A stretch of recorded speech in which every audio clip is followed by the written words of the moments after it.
आजकल लोगों को घर के बाजू में चर्च चाहिए, घर यहाँ पर हो तो चर्च उनको वहां पर चाहिए। मैं आपको बताना चाहता हूँ, जीवित कलीसिया के अंदर जाओ, जहाँ पर वचन का प्रचार होता हो, सामर्थ्य के काम हो, भविष्यवाणियां होती हो।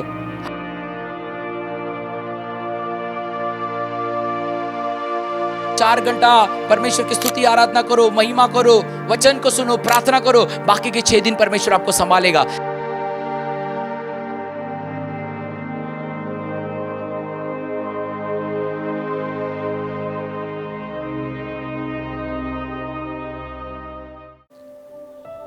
प्रेज द लॉर्ड, शालोम और सबको जय मसीह की।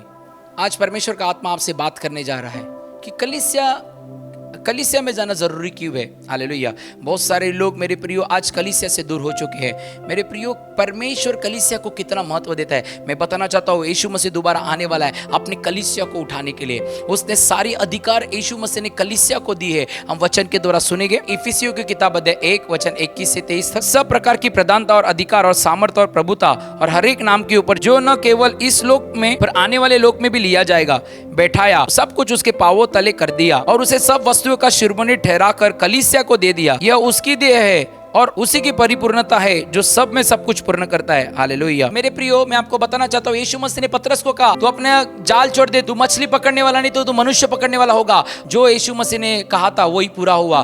पहला कलीसिया स्थापन करने वाला पतरस था। उसने 3000 लोगों को बपतिस्मा दिया, फिर 5000 लोगों को बपतिस्मा दिया। हालेलुया। मेरे प्रियो, परमेश्वर कलीसिया से बहुत प्यार करता है। आज बहुत सारे लोग कलीसिया से दूर है।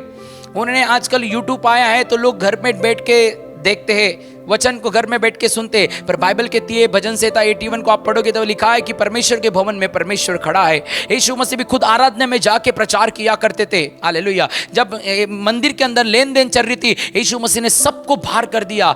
हालेलुया। बोलते हैं परमेश्वर के भवन को डाकुओं का घर मत बनाओ। हालेलुया। कलीसिया को बहुत महत्व दिया यीशु मसीह ने। 7 कलीसिया आप पढ़ोगे प्रकाशित वाक्य के अंदर, 7 कलीसिया के बारे में लिखा गया है। आजकल लोगों को घर के बाजू में चर्च चाहिए, घर यहाँ पर हो तो चर्च उनको वहां पर चाहिए। मैं आपको बताना चाहता हूँ, जीवित कलीसिया के अंदर जाओ, जहाँ पर वचन का प्रचार होता हो, सामर्थ्य के काम हो, भविष्यवाणियां होती हो। हालेलुया। आज लोग क्या कर रहे हैं? आज ये चर्च कल तीसरा चर्च, चौथा चर्च, एवरी संडे अलग अलग चर्च जा रहे हैं। उन्हें एक चर्च नहीं है। हालेलुया। मेरे प्रियो, वो मसीह लोग नहीं हैं। आज लोगों को एक पास्टर नहीं, एक पास्टर से दूसरा पास्टर, तीसरा पास्टर, चौथा पास्टर, इतने पास्टर हो गए कि उन्हें खुद ही नहीं पता कि उनका पास्टर कौन है। हालेलुया। मेरे प्रियो, मैं आपको बताना चाहता हूँ, एक कलीसिया होनी चाहिए, एक आत्मिक पिता होना चाहिए, एक ही पास्टर आपका होना चाहिए, जैसे हमारे माँ बाप एक है। हालेलुया। इसे बाइबल कहती है कि यीशु मसीह द्वार पर खड़ा है, ठटखटा रहा है, जो कोई मेरी वाणी सुन के मुझे अंदर लेगा, बोलते उसके साथ आऊंगा, भोजन करूंगा। ये हृदय के वाणी नहीं कह रहे, उसने लिखा कलीसिया से ये बात कर रहा है। मेरे प्रियो, मेरी बात को जितने सुन रहे हो, आप कलीसिया नहीं जाते तो कलीसिया जाना शुरू करो। क्यों पता है क्या? परमेश्वर के नजर में एक दिन 1000 के समान है। हम पढ़ेंगे भजन संहिता की किताब अध्याय 84 वर्स 10। तेरे आंगन में एक दिन कई 1000 दिन से उत्तम है। दुष्टों के डेरों में वास करने से अपने परमेश्वर के भवन में डेवड़ी पर खड़ा रहना मुझे अधिक भावता है। हालेलुया। एक दिन 1000 के समान है। मेरे प्रियो, परमेश्वर के भवन में आओ, उसकी आराधना करो, उसकी स्तुति करो। बाइबल कहते हैं परमेश्वर सच्चे आराधक को ढूंढ रहा है। कहां पर? कलीसिया के अंदर। कलीसिया को महत्व दो। 6 दिन हम काम करते, एक दिन कलीसिया में आपको जाना है। एक दिन खाना खा के आप 6 दिन जिंदा रह सकते हो क्या? तो सोचो, 4 घंटा आपका चर्च होता है, 4 घंटा परमेश्वर की स्तुति आराधना करो, महिमा करो, वचन को सुनो, प्रार्थना करो। बाकी के 6 दिन परमेश्वर आपको संभालेगा, आपकी जरूरतों को पूरा करेगा, आपको भला चंगा रखेगा, आने वाले तूफानों से आपको बचा के रखेगा, आने वाले भूकंप से आपको बचा के रखेगा, आने वाले महारोग से आपको बचा के रखेगा। प्रार्थना के अंदर इतनी सामर्थ्य है। कलीसिया को उठा लेने आने वाला है। उसको कलीसिया को उसने दुल्हन कहा है, वो दुल्हन को लेने आने वाला है। मेरे प्रियो, हालेलुया। बाइबल कहती, जो पृथ्वी पर बांधोगे वो बांधा जाएगा, जो खोलोगे वो खोला जाएगा। इससे कलीसिया के अंदर जो कुछ हम प्रार्थना के द्वारा बांधते हैं वो बांध दिया जाता है। हालेलुया। इससे एक दिन अब मिलता है। 6 दिन क्या करना है? काम पे जाते हैं हम लोग। 6 दिन कहा ना कहीं पर भटकते रहते संसार के अंदर। हालेलुया। पर एक दिन 7वां है, वो परमेश्वर के पास आओ। वो 7वां नहीं तो वो पहला दिन है। हालेलुया। कितने लोग सुन रहे हैं? मैं आपको बताना चाहता हूँ, कलीसिया में जाना बहुत जरूरी है। शादी पार्टी या कहां पर भी हो, कैंसल करो सारी चीजें, परमेश्वर को पहला स्थान दो। जब आप परमेश्वर को पहला स्थान दोगे, परमेश्वर आपको भी पहला स्थान देगा। मैं छोटी मेरी गवाही बताता हूँ। मेरा डांस क्लास चलाता था। मैं एक डांस टीचर था। जब मैंने डांस क्लास का ओपनिंग किया तो सैटरडे संडे सब ने कहा कि सैटरडे संडे अपन बैच रखेगी करके। मेरे साथ एक मेरा पार्टनर था, वो बोला हम सैटरडे संडे बैच रखेंगे, मंडे टू फ्राइडे प्रैक्टिस करेंगे। पर मैंने बोला नहीं, सैटरडे संडे मुझे प्रार्थना में जाना होता है, मैं मंडे टू फ्राइडे एक डांस क्लास चलाऊंगा। मेरे प्रियो, मैं आपको बताना चाहता हूँ, आपके बच्चे होंगे मंडे टू फ्राइडे स्कूल में जाते, आप डांस क्लास कब भेजोगे? Saturday Sunday. लोग छुट्टी के समय पे बच्चों को अपने भेजते हैं डांस क्लास में, पर मैंने छुट्टी के समय पे मेरा डांस क्लास बंद रखा।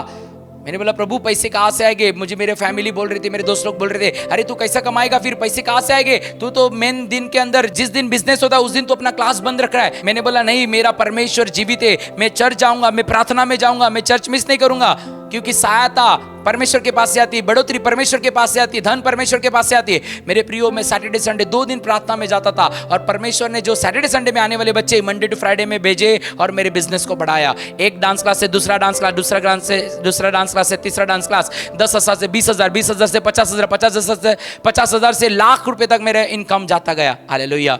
मेरे प्रियो, जब आप परमेश्वर के भवन में आओगे, परमेश्वर आपके जीवन को बदल देगा। मैंने पहला स्थान प्रभु को दिया और प्रभु ने मेरे सारी जरूरतों को पूरा किया। इसलिए मैं आपको बताना चाहता हूँ, आपकी परिस्थिति कैसी भी क्यों ना हो, जब तक आपके सांसें चल रही है तब तक परमेश्वर के भवन में जाओ। आप बीमार हो, परमेश्वर के भवन में आओ, चंगाई मिलेगी। आप प्रॉब्लम में हो, समस्या में हो, कलीसिया में हो, आपके प्रॉब्लम सॉल्व हो जाएंगे, छुटकारा पाओगे, बरकत पाओगे। टेंशन में हो, प्रभु के पास आओ, परमेश्वर शांति देगा। उसने कहा मैं अपनी शांति दिए जाता हूँ, सच संसार देता है वैसा नहीं। हालेलुया। जैसे जो कुछ समस्या में हो, आप अपने चर्च में आओ, ट्रैवल करो। जॉब पर जाने के लिए 1.5 घंटा 2 घंटा हम ट्रैवल करते, पर चर्च हमें घर के बाजू में चाहिए। नहीं, आज से अपना सोच बदलो मेरे प्रियो। हालेलुया। आपका चर्च जहाँ कहीं भी है, जहाँ से आपको उन्नति हुई है, वहाँ पर जाते रहो, प्रभु आपको आशीष करेगा। आमीन। आइए मैं आपके लिए प्रार्थना करता हूँ। पिता, मैं प्रार्थना करता हूँ, जितने मुझे देख रहे खुदा बाप, उनके ऊपर आपका सामर्थ्य उतराने पाए। जिनके पास कलीसिया नहीं, उन्हें कलीसिया जाने के लिए पिता ग्रेस दे। पिता, जिनके घरों में पिता परमेश्वर झगड़े चल रहे, प्रॉब्लम आ रहे, पति पत्नी और माँ बाप को पिता परमेश्वर रुकाया जा रहा है प्रार्थना में भवन में आने से, आज इनके लिए रास्ते खुलने दे। उनके घरों का उद्धार कर, उनके जीवन में परिवार में उद्धार लेके आ, वो परिस्थिति बदलती जाने पाए। और पिता, एक दिन 1000 के समान है मेरे परमेश्वर के भवन में परमेश्वर खड़ा है, उन्हें पता चलने दे। और पवित्र आत्मा उनके ऊपर उतरा, जैसे 120 लोग इकट्ठा होकर प्रार्थना कर रहे थे, आत्मा उतर आया। जब ये कलीसिया में आए तो इन्हें आत्मा से भर, तेरे शक्ति से भर, तेरे प्रेम से भर। यीशु मसीह के नाम से मैं भविष्यवाणी करता हूं, आपके लिए कलीसिया जाने के रास्ते खुलने जा रहे हैं। आपका घराना परमेश्वर के भवन में आके परमेश्वर की स्तुति और महिमा करेगा और गवाही देगा। मैं आत्मा को उतरते वक्त देख रहा हूं और आपके लिए रास्ते खुलते वक्त देख रहा हूं। यीशु मसीह के नाम से मैं बरकत को बोलता हूं, आशीष को बोलता हूं, और आज से परमेश्वर के भवन में जाने वाले आप लोग होंगे, यीशु मसीह के नाम से। आमीन, आमीन। इस वीडियो को देखने के लिए धन्यवाद। ऐसे और आशीष भरे वीडियोस को देखने के लिए हमारे YouTube चैनल को सब्सक्राइब जरूर करें और साथ ही बेल आइकन को दबाएं। हमारे Instagram अकाउंट और Facebook पेज को फॉलो करें, जिसकी डिटेल्स आपके टीवी स्क्रीन पर आ रही है। अगर आप आज के वचन से आशीषित हुए हैं, चंगाई छुटकारे को अपने जीवन में आपने पाया है, तो हमारी सेवकाई के साथ जुड़ने के लिए और अपने उत्तम बीज को परमेश्वर के राज्य में बोने के लिए आपके टीवी स्क्रीन पर आ रही बैंक अकाउंट की डिटेल्स में, साथ ही QR कोड में स्कैन करके आप अपने उत्तम भेंट को, उत्तम बीज को हमें बेच सकते हैं। आपकी गवाही को आप टीवी स्क्रीन पर आ रहे व्हाट्सएप नंबर और व्हाट्सएप स्कैनर दोनों के माध्यम से हमें व्हाट्सएप पे भेज सकते हैं।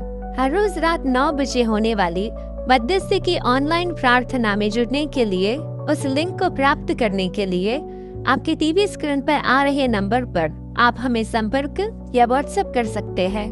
साथ ही हमारा प्रेयर हेल्पलाइन नंबर जो 24/7 एक्टिवेट रहता है, आप उस पर अपनी प्रार्थना निवेदन को हमें व्हाट्सएप के द्वारा भेज सकते हैं।